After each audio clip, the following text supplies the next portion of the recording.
Welcome to the TRN show. Today we're diving into a topic causing quite a stir in Germany, and it's hugely significant for Ukraine, the potential delivery of Taurus long-range cruise missiles. We've gathered info from a couple of key sources here. That's right. We'll be looking at a report from Deutschlandfunk Radio, which details the resistance within the SPD, Germany's Social Democratic Party, to sending these missiles. And on the other hand, we have an open letter published in the newspaper Welt from Andrei Melnik, the former Ukrainian ambassador to Germany.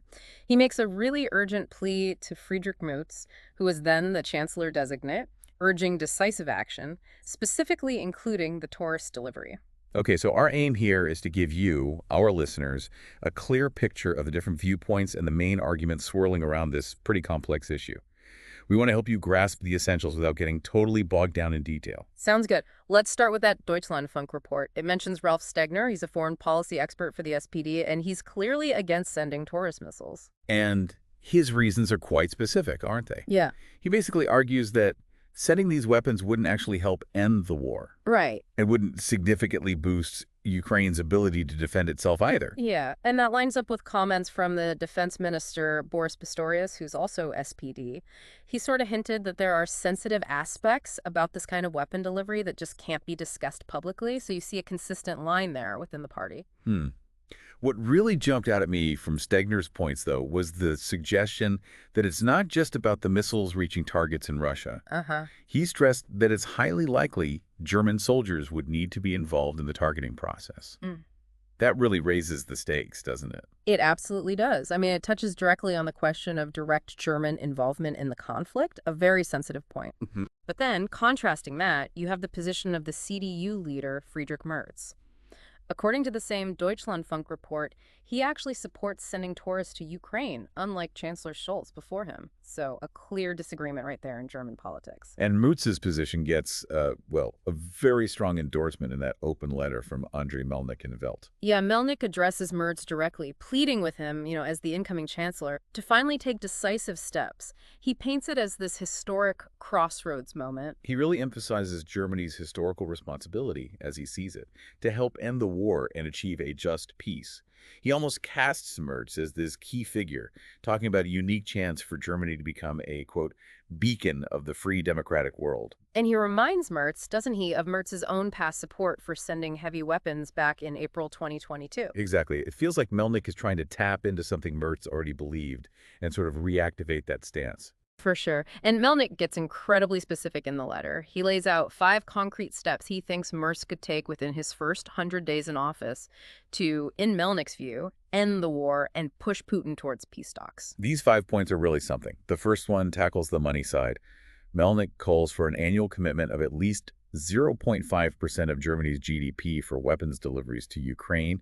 That's what, around 86 billion euros by 2029? A huge sum. And he even suggests a credit agreement to make it happen, perhaps anticipating objections. What do you make of that?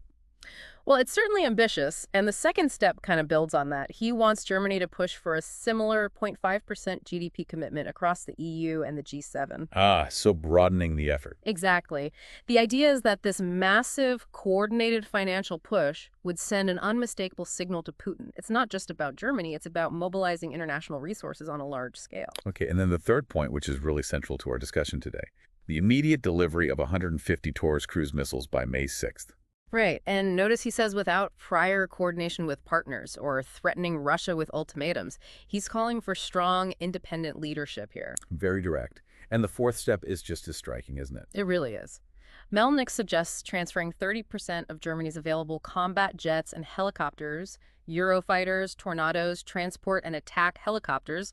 We're talking advanced stuff. Wow, 30%. Yeah, and he proposes a similar 30% rule for other army systems. Leopard 2 tanks, Puma and Marder fighting vehicles, artillery systems, the works, while also ordering replacements to modernize Germany's own military, the Bundeswehr. So a massive transfer of military hardware. Okay, so that's funding. Taurus missiles, jets, and tanks. What's the fifth point? The fifth point is a collection of other pretty far-reaching demands, things like seizing 200 billion euros in frozen Russian state assets for Ukraine's reconstruction, A big one. providing concrete military security guarantees for Ukraine, and actively pushing for Ukraine's membership in both NATO and the EU, aiming for EU accession by 2029. It's a really comprehensive package he's proposing.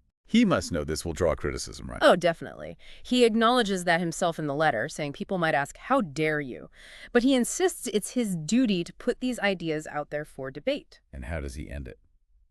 He finishes with a message of hope, referencing Easter, and then a quote from the book of Joel.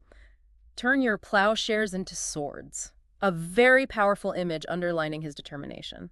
So it seems the pressure on Friedrich Merz to actually do something on this is growing. That Welt article points out that Merz himself kind of kicked off this latest round of the Taurus debate. Yeah, his stated goal being to give Ukraine the ability to disrupt Russian supply lines and stop missile attacks launched from deep within Russia. How much room to maneuver do you think he actually has or would have had? Well, Marie-Agnes Strack-Zimmermann from the FDP, the Free Democrats, is also quoted, urging Merz to act quickly if he were to take power and, deeds, not just words. And her argument? She argues Putin isn't interested in peace, and that the Taurus missiles are fundamentally defensive. Her view is that you need military pressure on Russia to even get to a ceasefire and a just peace. So you see a clear alignment there between the CDU, CSU, and the FDP on this. It's interesting, though, that support for Taurus seems to be a long-standing consensus within the CDU, CSU, and FDP, while the main reservations keep coming from the SPD. Who could potentially be their coalition partners again in the future. Yes, that definitely creates potential friction. Absolutely. And the SPD is in a tricky spot, right? There was that ongoing membership vote about the coalition agreement, and apparently there's widespread opposition to sending Taurus missiles among the party's grassroots members. So internal party politics are colliding with coalition realities. What about Pistorius, the defense minister? He'd likely stay on under Merz, wouldn't he? Where does he stand? He's been quite cautious, actually. The report says he acknowledges good arguments, both for and against, delivering and using Taurus. So his position doesn't seem entirely fixed, or at least he wasn't showing his full hand publicly then. Okay, so let's just quickly touch on the wider international picture before we wrap up.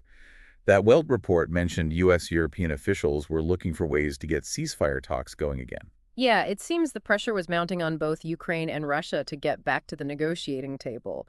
But the signals were kind of mixed, weren't they? They were. You had some voices from the U.S., like Marco Rubio mentioned, suggesting patience might run out if there wasn't clear progress toward the deal. But then others, like VP J.D. Vance, after meeting Italy's Meloni, were sounding more optimistic about potentially ending the war. And there were those ongoing talks about a U.S.-Ukraine mineral agreement scheduled. Meanwhile, Russia was reportedly saying there was some progress in peace talks, but at the same time, they were keeping up intense attacks on the ground. It was a very contradictory situation. Definitely ambivalent. So summing it all up, we essentially have these two quite distinct positions on the Taurus issue, don't we? Seems so. On one side, you have the SPD, worried about escalation and emphasizing the potential need for German personnel to be involved in targeting. And on the other side? On the other, you've got the CDU-CSU, backed by figures like Melnik, really pushing hard for decisive action, including sending these long-range weapons to try and shift the military balance in Ukraine's favor. So given these competing arguments and this constantly shifting international backdrop, it leaves us with a challenging question for our listeners, I think. Yeah. What do you think is the most effective path towards de-escalation and hopefully a lasting peace in the region? How do specific weapon systems like Taurus fit into that equation versus, say, diplomatic efforts? It's definitely a complex situation with no easy answers, something to mull over.